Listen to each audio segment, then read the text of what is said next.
All right, welcome to The Explainer. Today, we are diving into a truly chilling story, a real-life account of a road trip that went horribly, horribly wrong on a deserted road in Bihar, India. So, let's start with a simple question, one that really sets the stage for a terrifying night that would push the limits of what anyone thought was possible. Okay, so our story kicks off in the city of Ara. We've got four childhood friends, and they're setting out on what should have been a completely fun and totally ordinary trip. And look, these guys weren't just casual friends. They were basically brothers. You've got Krishna, Aditya, Abhinav, and Himanshu. They'd known each other forever. So a little 100-kilometer drive for their school friend Rudra's wedding? For them, that was just another adventure. So they go to the wedding, they have an amazing time, dancing, eating, celebrating with their friend. And once the main party starts winding down, they decide, all right, let's head back home. It's the middle of the night, but they're just eager to get back to Era. But here's where things start to go sideways. They're tired, a storm is brewing on the horizon, and the promise of a quicker journey, well, it leads them to make a decision that is going to change absolutely everything. See, Aditya, who's behind the wheel, is starting to feel that late-night exhaustion kick in. On top of that, it starts to rain. And that's when Himanshu, looking at the map, spots it. A shortcut. It promises to shave a whole 30 kilometers off their trip. I mean, it seems like a no-brainer, right?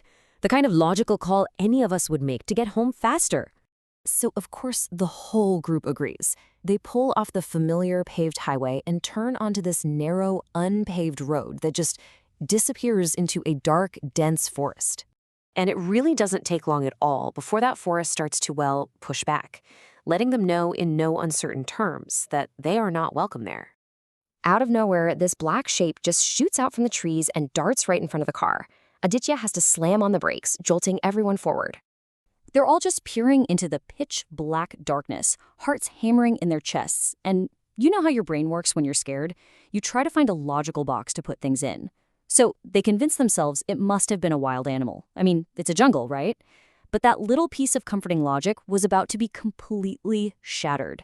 When Aditya tries to hit the gas, nothing happens. The engine has completely stalled. The car is dead. And in that sudden, heavy silence, a massive clap of thunder just cracks through the sky, and the darkness feels absolute. And right then, in that moment of total vulnerability, they hear it. A sound that has absolutely no business being there. The chilling, completely unnatural sound of a child laughing, echoing from somewhere deep inside the woods. This wasn't playful, it was menacing. Totally panicked, they somehow manage to get the car started again and they speed off, desperate to escape. But here's the thing, they weren't escaping the horror. They were driving right towards it. Standing right there in the middle of their path was a figure. An old woman in a white sari. And every time the lightning flashed, it lit up these terrifying features. White, matted hair so long it touched the ground, eyes that glowed with an unnatural light, and a smile that revealed teeth as sharp as an animal's. Aditya is just laying on the horn, but she stands completely still. Then she starts walking towards them, slowly, deliberately. As she gets closer, she lifts this crooked staff and just slams it onto the road. An invisible force seems to ripple out from it, and once again, the car's engine dies instantly.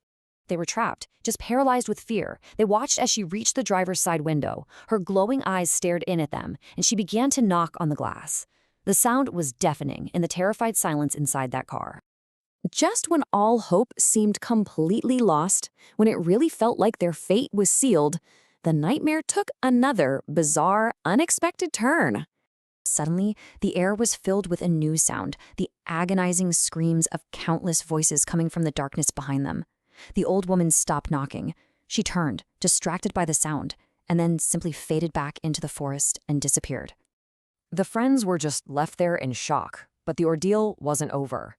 An intensely bright, white light emerged from the darkness up ahead, approaching their car but stopping a short distance away. Was this another threat? On a desperate whim, Aditya turned the key and the engine roared to life. With no other option, he floored it, driving straight into the blinding light. They felt this intense, icy sensation as they passed through it, as if they were breaking an invisible wall, and then suddenly, they burst out onto a normal, paved road. Safe, but completely shaken, they didn't stop driving until they saw the lights of a roadside diner. And it was there that their personal horror story connected with a piece of terrifying local history. An old truck driver listened to their story and told them about the road's dark secret. Years ago, a passenger bus had caught fire on that very path. Every single person on board was burned alive. He said their tormented screams can still be heard by anyone who dares to travel that road at night. And just like that, all the pieces of their terrifying puzzles suddenly clicked into place. The screams they heard were the spirits of those bus victims, and the white light, they realized it wasn't another threat at all, but some kind of protective energy that had guided them out of that haunted place and back to safety. Their story is a chilling reminder. It suggests that some paths are really best left untaken, and that out there in the darkness, there are things that defy any rational explanation, forces that exist just beyond our understanding.